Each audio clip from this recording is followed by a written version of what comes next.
বিধানসভা 244 নির্দল প্রার্থী শুভদীপ পরামানিকের নেতৃত্বে আজকে আমাদের দলীয় কার্যালয় উদ্বোধন করা হচ্ছে।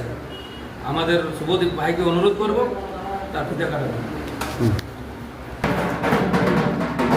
কাশীপুর বিধানসভার নির্দল মনোনীত প্রার্থী শুভদীপ পরামানিক আজ নির্বাচনী কার্যালয়ের শুভ উদ্বোধন করলেন কাশীপুর বাজারে। এই দিন ফিতা কেটে নারকেল ফাটিয়ে নির্বাচনী কার্যালয়টি শুভ উদ্বোধন করেন কাশীপুর বিধানসভার নির্দল মনোনীত প্রার্থী শুভদীপ পরামানিক। এরপর মনীষীদের ছবিতে মাল্যদান ও পুষ্পার্ঘ্য করেন। উপস্থিত সকলেই প্রার্থীকে মালা পরিয়ে মিষ্টিমুখ করিয়ে সম্বর্ধনা জ্ঞাপন করেন। উপস্থিত সকল কর্মীদের নিয়ে দীর্ঘক্ষণ ধরে নির্বাচনী প্রস্তুতি প্রক্রিয়া ও কর্মসূচি নিয়ে আলোচনা করেন প্রার্থী।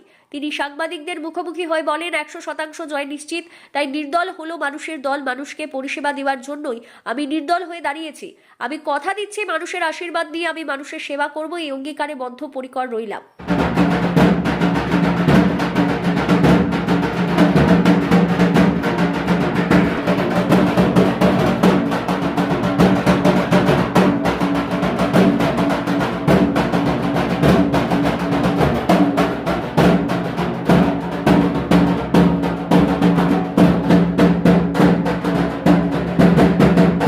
আমি মানুষের দলে দাঁড়াইছি, মানুষের আশীর্বাদ নিয়ে আস্থা নিয়ে আমি আজকে এই জায়গাতে দাঁড়াইছি এবং আপনাদের কাছে অনুরোধ, যেমন আমার পাশে থাকুন, আমাকে দুহাত তুলে আশীর্বাদ করুন।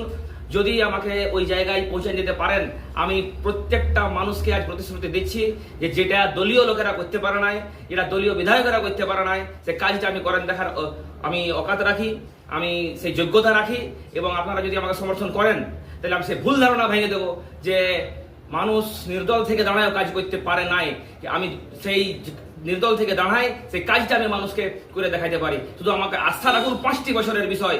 আমি আপনাদের কাছ থেকে ভিক্ষা চাইছি ভোট। যদি আপনারা আমাকে দেখেন, আমি আপনাদেরকে 5টা বছরে দেখান দিতে পারি যে 15 বছরের কাজ কিভাবে করে দেখাতে হয়। সেটা সম্পূর্ণ ভুল ধারণা।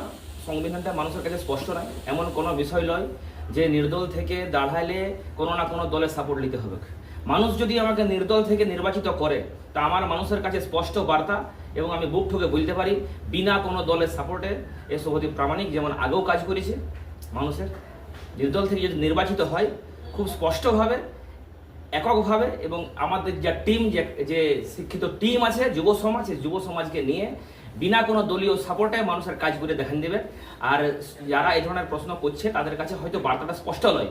সংবিধানের বা ইতিহাসে এমন অনেক লোক আছে যারা নির্দল থেকে দাঁড়ায় এককভাবে কাজ করেছে।